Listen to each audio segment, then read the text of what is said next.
जी नाजरीन welcome back. हम दोबारा आपको हमें ज्वाइन किया है, हम ब्रेक पे गए हुए थे। बात जो है मैं वो कर रहा था इनफैक्ट पेरेंट्स के हवाले से कि पेरेंट्स के हवाले से जो सिचुएशन है वो इनफैक्ट ऐसे मैंने भी केस देखे हैं जहाँ पे जो जज हजरात हैं वो ये कह रहे हैं कि जो उनके आपके जो नेबर वहाँ पे हैं वो जो लुक आफ्टर कर रहे हैं वो भी काफ़ी है। अब ओबियसली दो आठ लव द नेबर, वो मैंने कहा कि वो ज़माना जो है वो चला गया है, बिब्लिकल ज़माना नहीं है कि आपका नेबर जो है वो इतनी लुक आफ्टर कर सके कि दिन रात जो आपको केयर की ज़रूरत होती है तो आपके नेबर प्रोवाइड करेंगे, वो पॉसिबल नहीं है। नेबर तो ज़्यादा ज़्यादा ये होगा कि देख लेंगे कि ठीक है या उनको कोई खाने की ज़रूरत है तो वो दे देंगे, या कभी कभी कोई दवाई वगैरह लेनी हो तो वो लेकर आ सकते हैं। लेकिन अब ये कहेंगे कि ये सारी रिस्पॉन्सिबिलिटी जो है ये आप अपने नेबर पे डाल दें और ये टेस्ट जो है ये सेटिस्फाई हो जाएगा आपका, तो ये इनफैक्ट कानून इमिग्रेशन का जो रीज़न था ये ऐसे रूल के लिए जो पेरेंट्स के लिए, वो ये मकसद नहीं था। वो मकसद ये था कि इनफैक्ट जब आप आखिरी एज में जाते हैं और आप बड़ी मेहनत करके अपनी औलाद को आपने पाला है तो अब उनका फ़र्ज़ बनता है कि वो आपको लुक आफ्टर करें। तो इसलिए ये ज़रूरी है। इंसानियत जो है वो इस बात पे ऑब्वियसली डिपेंड करती है और हर कल्चर में ये बहुत ज़रूरी होता है कि उनके जो पेरेंट्स हैं वो आखिरी वक्त जो है वो अपने जो है पेरेंट्स का जो है वो लुक आफ्टर कर सकें, अपना जो फ़र्ज़ था उसको पूरा कर सकें और उनकी आखिरी स्टेज में जो भी मदद हो सके वो पूरी तरह कर सकें। लेकिन ये इमिग्रेशन रूल जैसे मैंने कहा है एक्सट्रीमली डिफ़िकल्ट है। इसमें इनफैक्ट जो है वो वीज़ा मिलना जो है इनफैक्ट 10% चांसेस हैं आपके, और वो भी बड़ी मुश्किल से। तो इसलिए मेरा ये पैगाम है आप लोगों से कि बहुत सारे लोग आई थिंक इस सिचुएशन में हैं, अपना लोकल जो एमपी है उसके पास जाकर ये एक जो है अर्ज़ी दें और उसे कहें कि पार्लियामेंट में जाकर इस बात की में आवाज़ उठाएं कि ये रूल्स एंड रेगुलेशन जो है इनको जो है वो थोड़ा नरम किया जाए। नाजरीन बात करते हैं न्यू जो पॉइंट बेस्ड सिस्टम है उसमें जो अब स्टूडेंट हैं उनके लिए जो सिचुएशन है वो क्या है। स्टूडेंट के लिए ये बहुत अच्छी सिचुएशन है। अब जो स्टूडेंट जो स्टडी कर रहे हैं 2 साल से ज़्यादा जिनकी गैप नहीं है वो अगर अप्लाई करते हैं यहाँ पे आने के लिए तो उनके लिए वीज़ा मिलना जो है वो आसान है। पहले से तो ओबियसली बहुत मुश्किल था। और दूसरी बात यह है जो पहले आज से 10 साल पहले जो स्कैम चला था स्टूडेंट का, ये प्राइवेट कॉलेजेस थे उसमें लोग वहाँ से दाखिला लेते थे, यहाँ आते थे, प्राइवेट कॉलेज बंद हो जाते थे, फिर जो लोग इधर आए बहुत सारे पैसे इन्वेस्टमेंट किए और फिर कॉलेज बंद हो गया, वो फीस भी जाती रही, कॉलेज भी ना रहा। तो वो सिचुएशन अब नहीं है। अब जितने भी यूनिवर्सिटीज़ हैं कॉलेजेस हैं वो इनफैक्ट प्राइवेट नहीं है, उसमें जो है आपको जो है ये क्या कहते हैं कि गारंटी है, सिक्योरिटी है कि वो बंद नहीं होंगे। अब अगर आप आते हैं तो आप अपनी स्टडी को जारी और सारी रख सकते हैं। इसके लिए मैं कुछ लोगों, ये है बड़ा एक्सपेंसिव जो है प्रोसेस है, क्योंकि जो लोग पाकिस्तान इंडिया से या थर्ड वर्ल्ड कंट्री से आना चाहते हैं यहाँ की जो फ़ीस होती है वो इनफैक्ट काफ़ी ज़्यादा होती है।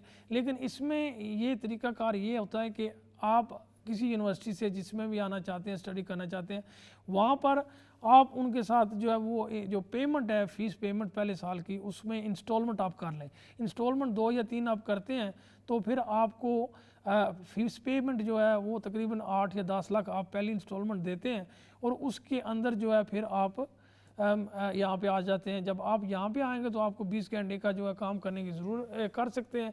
जब आप काम करेंगे तो नेक्स्ट जो फ़ीस है वो तकरीबन आप जो है वो आपने जो यहाँ पे काम करेंगे उससे आप वो पूरी करके फ़ीस पे कर सकते हैं। अब जो इंग्लिश लैंग्वेज की रिक्वायरमेंट है, लेकिन कुछ जो यूनिवर्सिटीज़ हैं उनने फाउंडेशन कोर्स इंग्लिश में भी जो है वो कर दिए हैं। अगर वो आप 6 माह का फाउंडेशन कोर्स लेते हैं या साल का तो फिर आप अपनी डिग्री पे जो है वो जाएंगे तो वो भी पॉसिबल है। या फिर आप अपना जो है इंग्लिश लैंग्वेज वहाँ से कर लें। तो ये जो है ये इनफैक्ट और जो लोग इनफैक्ट जो समर 2021 में अपनी जो है क्वालिफिकेशन लेंगे, उनके लिए एक और बहुत बड़ी जो पोस्ट स्टडी जो वीज़ा है 2 साल का, वो भी आपको जो है वो मिलेगा। ये पहले होता था, ये बाद में बीच में जो है ये ख़त्म हो गया था, लेकिन अब इन्होंने दोबारा इंट्रोड्यूस कर दिया उसका। ये इसमें ये पहले वाले जो पोस्ट स्टडी वीज़ा था उससे भी ये बेहतर है।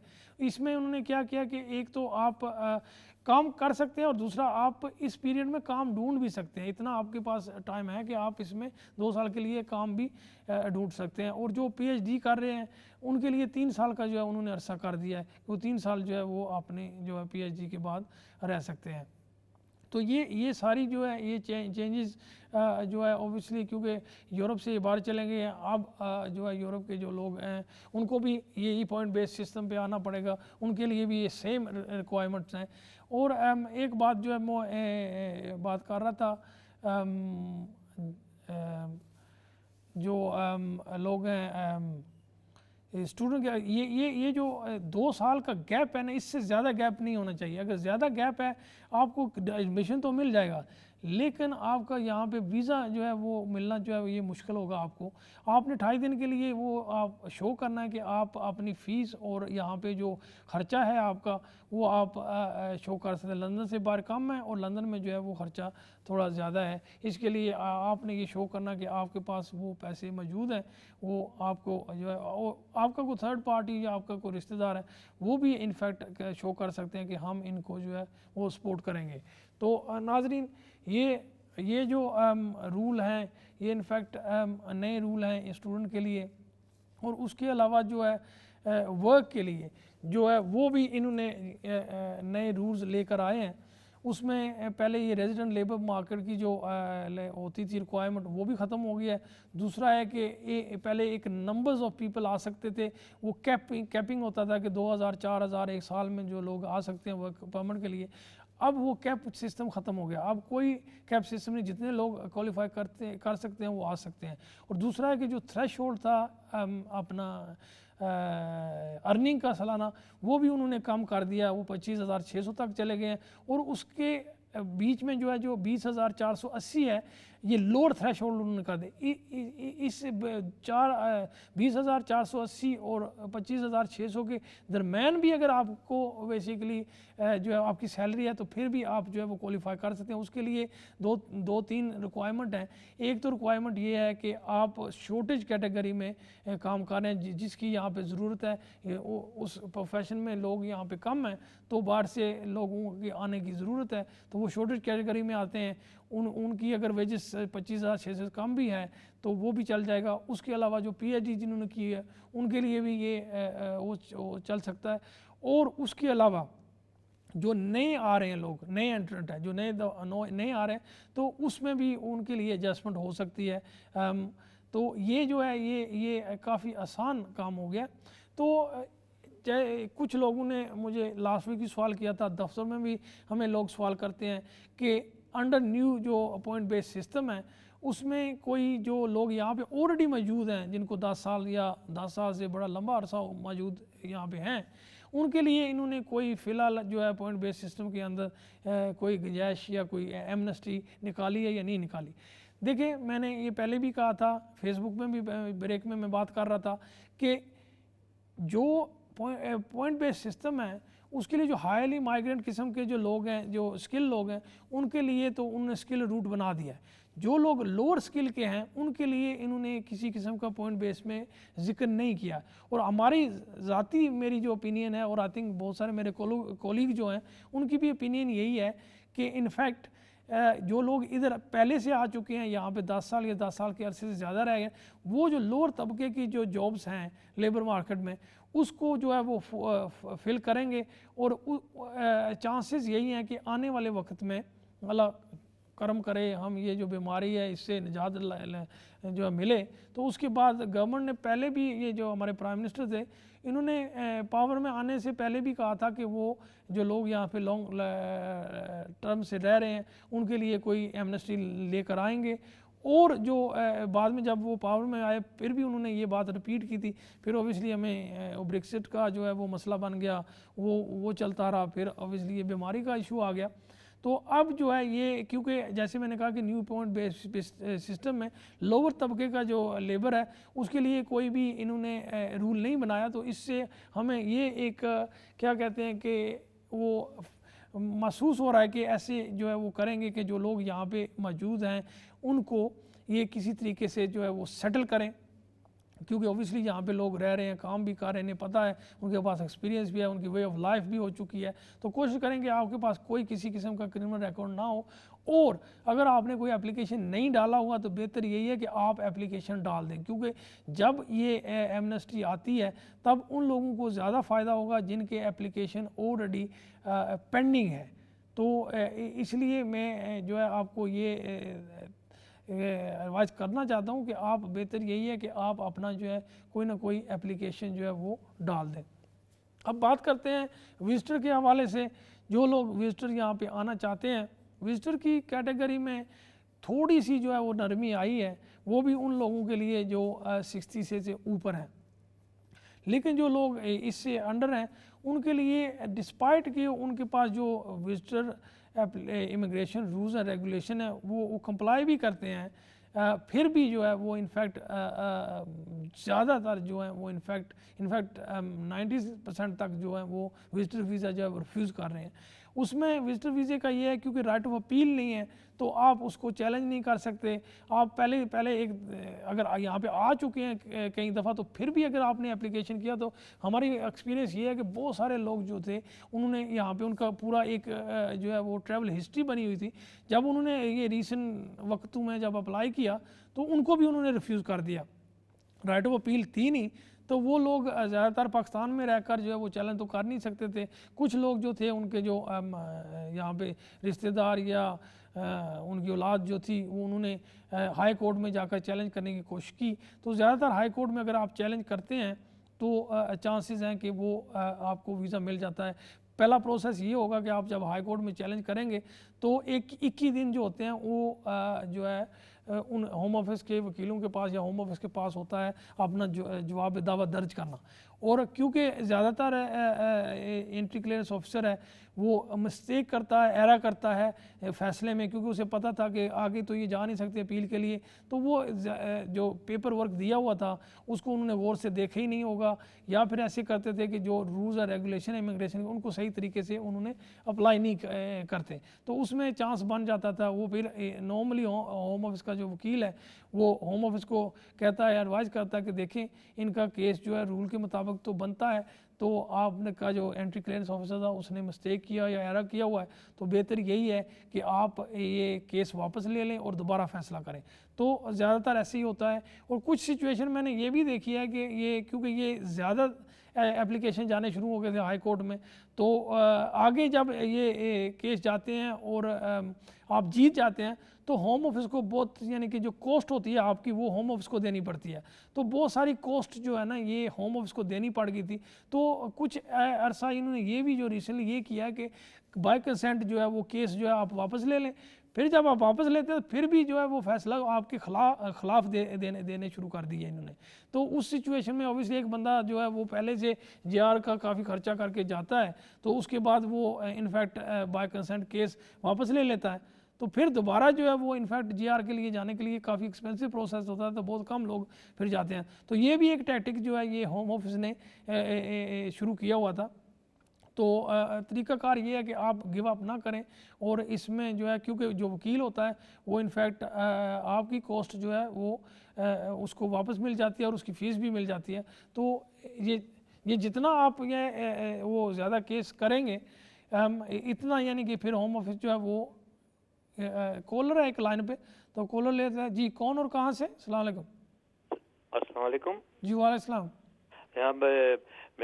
मेरी वाइफ है 79 है और मैं ब्रिटिश हस्बैंड इनका, तो 10 के ऊपर रूट के ऊपर इन्होंने डाला था, लेकिन फिर दोबारा हम लोगों ने भी भेजा है केस, तो उन्होंने जो लिखा हुआ था कि आप पब्लिक फंड नहीं ले सकते, पहले दो स्टेज जो ली हैं।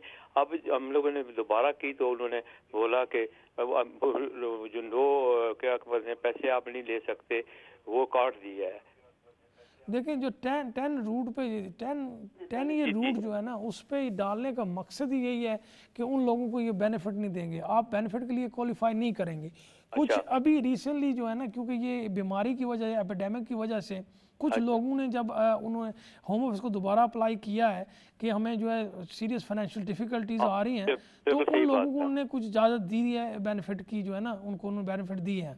अच्छा, जी लेकिन आया हम अप्लाई कर सकते हैं? क्या करेंगे हम लोग, वैसे कर सकते हैं? ये आप ऐसा ना, पहले आप इजाज़त लेंगे, पहले आप जो है होम ऑफिस को अप्लाई करें, कहें कि क्योंकि ये बीमारी की वजह से है जो आपको बहुत सारी सीरीज जो है वो मसला बन रहा है फाइनेंशियल, तो फिर आपको वो इजाज़त दें कि आप कोई बेनिफिट ले रहे हैं, फिर आप वो जब इजाजत बेनिफिट अप्लाई मांगी करेंगे थी ना, फिर तो देंगे, उन्होंने अदरवाइज फिर बेनिफिट नहीं नया देंगे। कार्ड जो भेजा है उसमें जो नो पब्लिक फंड था वो काट दिया है, अब खाली साफ कार्ड भेजा है कि आया कि हम लोग ये ले सकते हैं या नहीं ले सकते हैं? नहीं, अगर लिखा हुआ उस पर तो फिर नहीं ले सकते, जब तक उस कार्ड पे लिखा होगा फिर आपको कुछ भी नहीं मिलेगा, क्योंकि जब आप अप्लाई करेंगे तो बेनिफिट ऑफिस वाले जो हैं वो उसको देखेंगे, तो उस पर लिखा हुआ है कि no recourse to public fund. ना फिर अभी काट दिया है ना, अभी काट दिया है उन्होंने, सॉरी, क्यों पहले अभी अभी उन्होंने नो पब्लिक फंड जो है खत्म कर दिया है। और तो फिर आप अप्लाई कर, यही तो मैं कह रहा हूँ ना कि अब जो रिसेंटली क्योंकि ये बीमारी की वजह से जो है ना उन्होंने ये पॉलिसी थोड़ी बदली हुई है, अच्छा, तो अगर थैंक उसमें यू, नहीं आपका लिखा हो तो मशवरा फिर दिया। आप अप्लाई, अब फिर अप्लाई करें आप,